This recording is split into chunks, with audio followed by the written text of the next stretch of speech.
Hey guys, today I'm going to show you how to close or resolve an issue in Jira. Let's get started. First, go to Jira and log in your account. This action will lead you to your dashboard where you will click on your selected project.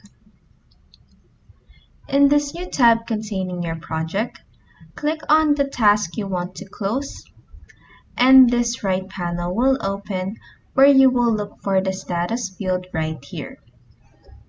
Click on the status field and this drop-down menu will open. In here, click on the Done option.